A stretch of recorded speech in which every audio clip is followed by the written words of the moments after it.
Hello guys, Radhe Radhe. आज हम लोग कवर करने वाले हैं टॉपिक एंजियोस्पर्म, जो कि बहुत बड़ा टॉपिक है और बेसिकली ये लार्जेस्ट प्लांट फैमिली को कंसिस्ट करता है। मतलब कि जो प्लांट के डिवीज़न है, लार्जेस्ट डिवीज़न एंजियोस्पर्म फैमिली को ही बिलोंग करते हैं। ठीक है, तो ये जो रहते हैं वो बेसिकली फ्लावरिंग प्लांट्स को भी कंसिस्ट करते हैं और ये एक फ्लावर है जो कि बहुत ज़्यादा सुंदर है। ठीक है, let's start. They consist of flowering plants, जैसा मैंने पहले ही बता दिया। It also consist of pollen grain, वो जिम्नोस्पर्म में भी था।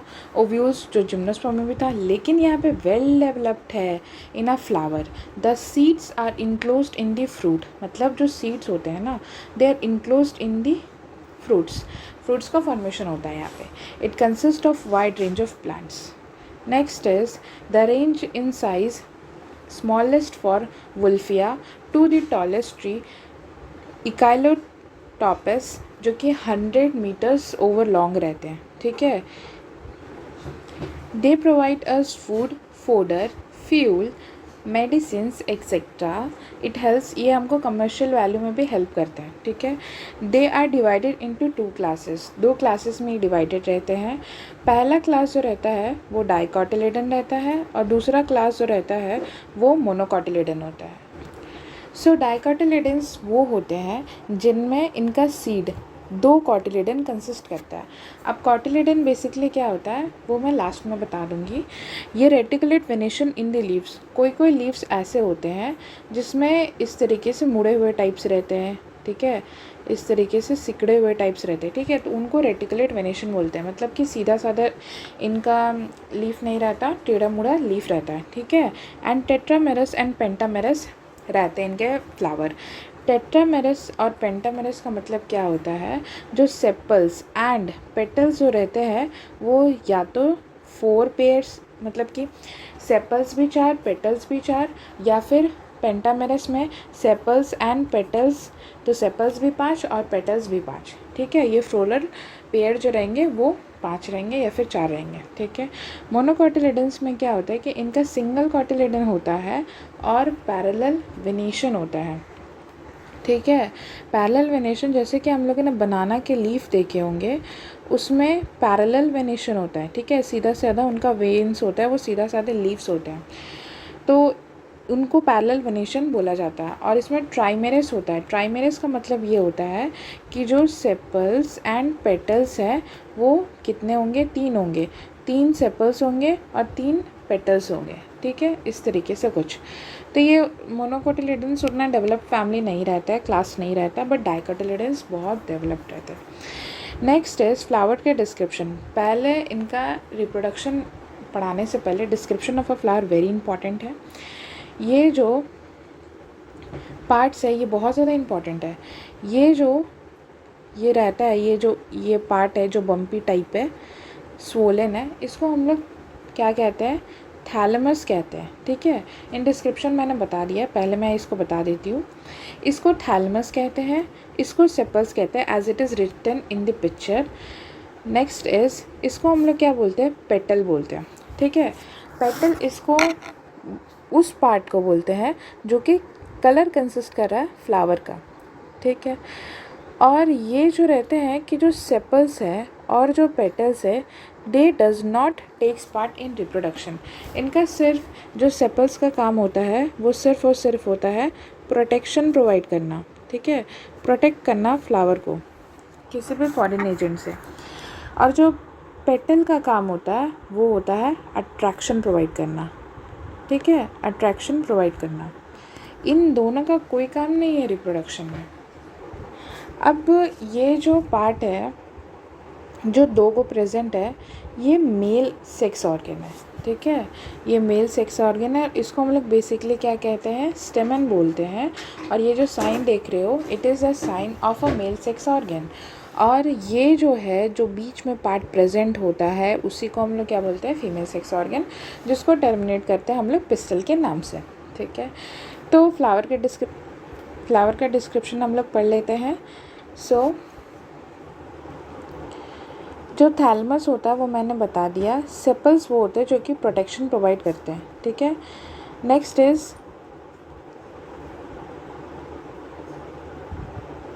पेटल्स, अब आती है स्टेमन्स, जिसको हम लोग क्या बोलते हैं, मेल सेक्स ऑर्गन। ये बेसिकली क्या होता है कि ये फिलामेंट कंसिस्ट करते हैं। ये क्या कंसिस्ट करते हैं, फिलामेंट है ये, ठीक है, फिलामेंट है। ये फिलामेंट लॉन्ग एंड स्लेंडर रहता है, पतला रहता है और बड़ा रहता है। और इसमें जो ये रहता है इसको हम लोग क्या बोलते हैं, पोलन कंसिस्टिंग रहते हैं ये, ठीक है। पोलन कंसिस्टिंग ये रहता है जिसके कारण पोलन उस पार्ट को बोलते हैं, ये वाला, ये इस तरीके से रहता है पोलन ग्रेन। पोलन उस पार्ट को बोलते हैं जिसके कारण ही फ्यूजन होता है, मतलब कि जो कि बेसिकली गैमेट्स कंसिस्ट करता है मेल का, जो कि जा कर के फीमेल में जा कर के फ्यूज़ होता है, तो ज़ाइगोट का फॉर्मेशन होता है, ठीक है। ये ज़्यादा डिस्क्रिप्शन में हम लोग पढ़ेंगे जब क्लास 12 में चैप्टर 2 है, उसमें हम लोग बहुत डिस्क्रिप्शन में एंजियोस्पर्म को पढ़ेंगे, ठीक है। तो एज ए यूजुअल मैं जस्ट एक आइडिया दे रही हूँ कि यही क्या होता है कि पोलन ग्रेन ये इस तरीके से होते हैं और यही गैमेट्स, मेल गैमेट्स कंसिस्ट करते हैं जो कि जाकर के फ्यूज़ होते हैं। तो इनमें बेसिकली इन्हीं को हम लोग पोलन बोलते हैं। अब होता क्या है मैम कि पोलन ग्रेन बनने से पहले कुछ सेल्स रहते हैं जिसको हम लोग बोलते थे स्पोरोजेनियस सेल्स, ठीक है। ये एक तरीके के सेल रहते हैं जो कि इंटैक्ट रहते हैं अंदर की ओर। जब इनमें हम लोग एंजाइम्स और बहुत ज़्यादा हार्मोन्स प्रोवाइड करते हैं, it leads to the formation of pollen mother cell, जिसको हम लोग शॉर्ट फॉर्म में पीएमसी बोलते हैं। जब ये पोलन मदर सेल जो रहते हैं, जब मियोसिस करते हैं तो 4 माइक्रोस्पोर्स का फॉर्मेशन होता है।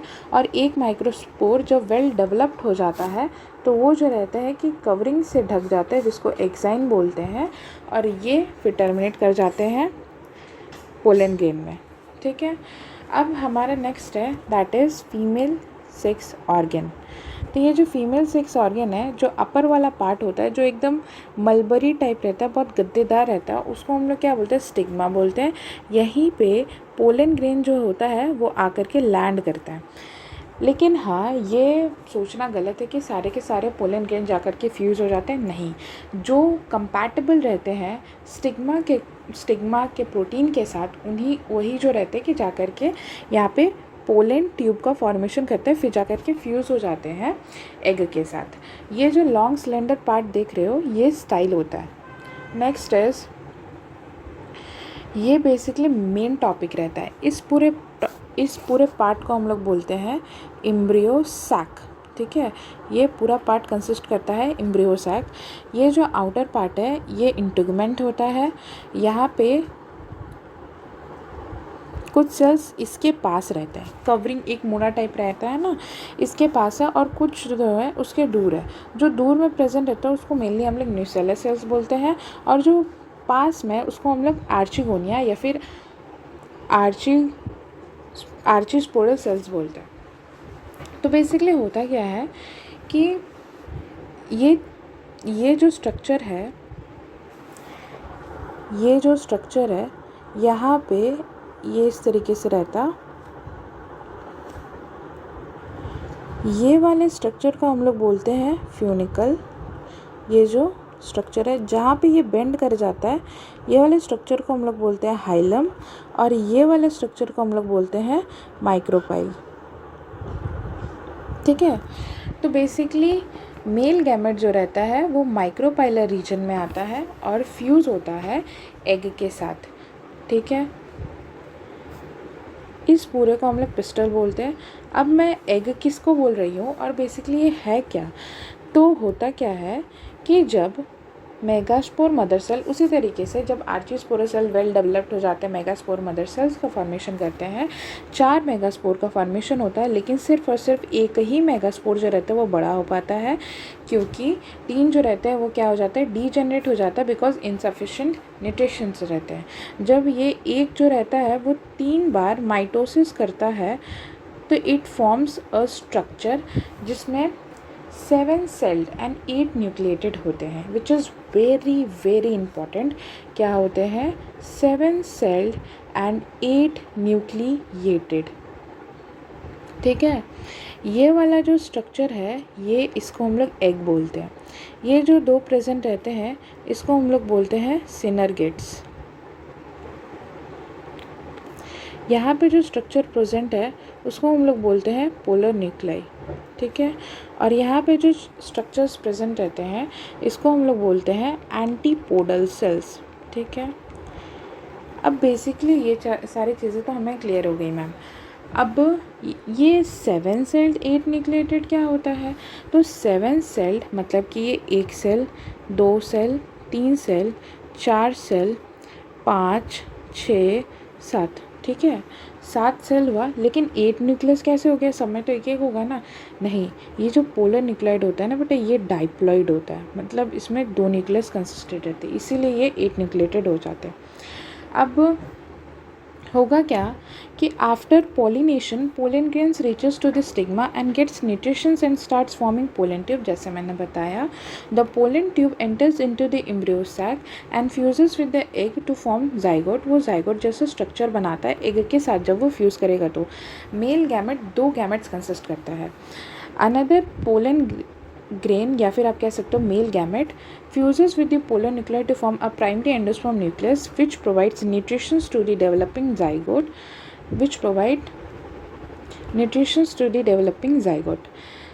the synergates and the antipodal cells जो रहते हैं वो बाद में क्या हो जाते हैं कि डिजेनरेट हो जाते हैं।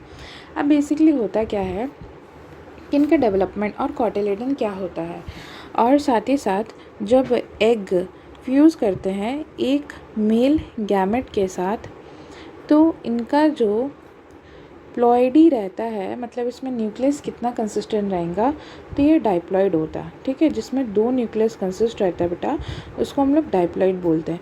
एक रहेगा मेल गैमेट का, ठीक है, और एक रहता है एग का। लेकिन जब पोलर न्यूक्लाई के साथ कॉन्फ्यूज़ कर रहा है दूसरा मेल गैमेट, तो ये इनका जो प्लॉइडी रहेगा वो क्या हो जाता है? ट्राइप्लॉइड होता। ठीक है। नेक्स्ट इज, अब इनका डेवलपमेंट कैसे होता? ये जाइगोट का फॉर्मेशन हो गया। ठीक है, ये जाइगोट बन गया। जब ये जाइगोट जो रहता है ये थोड़ा डेवलप्ड होता है तो it forms a 8 globular structure. ठीक है, 8 ग्लोबुलर स्ट्रक्चर बनाता है, पहले ग्लोबुलर स्ट्रक्चर बनाएगा। ठीक है, अब ये ग्लोबुलर स्ट्रक्चर बनाने के बाद ये क्या स्ट्रक्चर बनाता है? बड़ा होकर के एक हार्ट स्ट्रक्चर बनाता है। तो ये कुछ इस तरीके से होता है। ठीक है, ये नीचे वाला पार्ट जो रहता है उसको हम लोग क्या बोलते हैं? प्रिम्यूल बोलते हैं, और ये जो ऊपर वाला पार्ट होता है वो रेडिकल होता। ठीक है, अब बेसिकली कॉटिलेडन होता क्या है? ये जब डेवलप्ड हो जाएगा तो ये कुछ इस तरीके से स्ट्रक्चर बनाएगा। ये बेसिकली डाइकोटिलेडन है। इसी स्ट्रक्चर को जो बीच वाला पार्ट रहता है, ये जो बीच वाला पार्ट रहता है ये नीचे प्रिम्यूल और ऊपर रेडिकल। अब प्रिम्यूल बेसिकली शूट सिस्टम को राइज करता है और रेडिकल बेसिकली रूट सिस्टम को राइज करता है। और जो बीच वाला पार्ट प्रेजेंट रहता है जो कि मेन पार्ट रहता है, जो कि सूट, एपिक्स एंड मेनी मोर चीज़ें कंसिस्ट करता है, उस पार्ट को हम लोग क्या कहते हैं? कॉटिलेडन बोलते हैं। So this is all for angiosperm. If you have any doubt, ask me in the comment section. Thank you.